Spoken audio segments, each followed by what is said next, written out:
इस वीडियो को लाइक करें, हमारे चैनल को सब्सक्राइब कर बेल आइकन जरूर प्रेस करें। अस्सलाम वालेकुम नाज़रीन, मैं अजहर खान सलामी टीवी इंडिया के टॉप 15 न्यूज़ में आप सभी का खैर मकदम करता हूं। 6 जून 2024 चांद के हिसाब से आज 28 जुल्क़ायदा 1445 हिजरी है। तो चलिए बढ़ते हैं आज की 15 अहम खबरों की जानिब। सऊदी काबीना के इजलास में इस साल हज सीजन के हवाले से तैयारियों का जायजा लिया गया और तस्दीक की गई कि तमाम तैयारियां और इंतजामात मुकम्मल है। काबीना वर्चुअल इजलास शाह सलमान बिन अब्दुल अजीज की सरबराही में मुनक्किद हुआ। इस इजलास में आज़मीन के आराम व सुकून को अव्वलीन तरजीह दी गई। जर्मनी में एक पनाह गज़ीन की जानिब से चाकू के हमले में पुलिस एहलकार की हलाकत और 5 अफराद के जख्मी होने के बाद जर्मनी की हुकूमत अफगान बाशिंदों को मुल्क बदर करने की इजाज़त देने पर गौर कर रही है। इसराइल की फौज ने जुमेरात को कहा कि उसने गजा की पट्टी में एक स्कूल के अंदर हमास के ठिकानों को निशाना बनाया। हमास से वाबस्ता मीडिया ने हमला का हवाला देते हुए कहा कि तकरीबन 40 अफराद शहीद हो चुके हैं जबकि दर्जनों जख्मी हो चुके हैं। यह हमला जुमेरात की सुबह नसीरात के इलाके में किया गया। इसराइल का लिबनान में हमले के दौरान आतिशगीर सफेद फास्फोरस इस्तेमाल करने का इंकशाफ हुआ है। इंसानी हुकूक की बैनुल अक़वामी तंजीम के मुताबिक इसराइल ने जनूबी लिबनान में 5 कस्बों और देहातों में रिहायशी इमारतों पर हमले में आतिशगीर सफेद फास्फोरस गोले इस्तेमाल किए जो आलमी क़वानीन के खिलाफ वर्जी और जुर्म है। पाकिस्तान और चीन के दरमियान 32 मुआहिदों पर दस्तखत किए गए। जिन मुआहिदों पर दस्तखत किए गए उनमें IT, टेक्सटाइल, चमड़े और जूते, मादनियात, अद्वियात, ज़राअत और फूड प्रोसेसिंग के शोबे शामिल है। वज़ीर आज़म शहबाज शरीफ के दौरे चीन के दौरान 2 दिन इन मुआहिदों पर दस्तखत किए गए।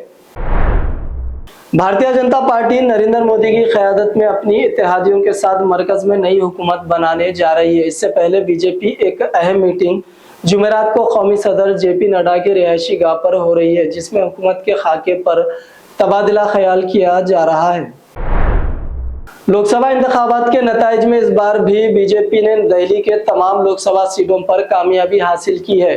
यह आम आदमी पार्टी और ख़ास तौर पर रियासत के वज़ीर आला अरविंद केजरीवाल के लिए बड़ा धचका है। अरविंद केजरीवाल जो दिल्ली शराब पॉलिसी केस में जेल में है, उनकी पार्टी को इस तरह के नतीजे की उम्मीद नहीं थी। अब आम आदमी पार्टी के अंदर हलचल दिखाई दे रही है।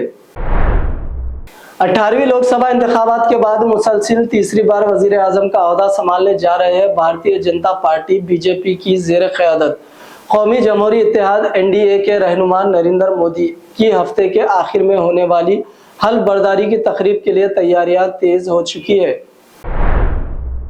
लोकसभा इंतखाबात के नताइज के बाद हुकूमत बनाने की ख़वाइद तेज हो गई है। हुकूमत बनाने की तरफ NDA कदम बढ़ा रहा है। अगर NDA की हुकूमत बनती है तो लगातार तीसरी मरतबा नरेंद्र मोदी मुल्क के वजीर आजम बन सकते हैं। इन सब के दरमियान कांग्रेस के सीनियर लीडर जयराम रमेश ने नरेंद्र मोदी से कुछ कड़वे सवालात पूछे हैं।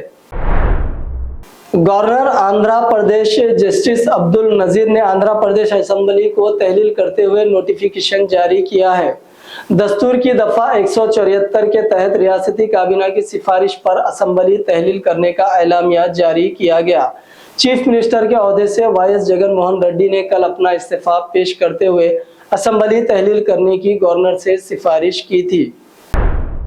तेलंगाना के चीफ मिनिस्टर रेवंत रेड्डी ने BRS के अरकान असेंबली से अपील की कि वो अपने ज़मीर को आवाज़ पर सियासी फैसला करें। लोकसभा इलेक्शन में KCR ने अरकान असेंबली की ताकत पर बीजेपी से मामलात कर ली है, लिहाजा अरकान असेंबली को अपने ज़मीर की आवाज़ पर फैसला करना चाहिए। मीडिया के नुमाइंदों से बात करते हुए चीफ मिनिस्टर रेवंत रेड्डी ने एतराफ़ किया।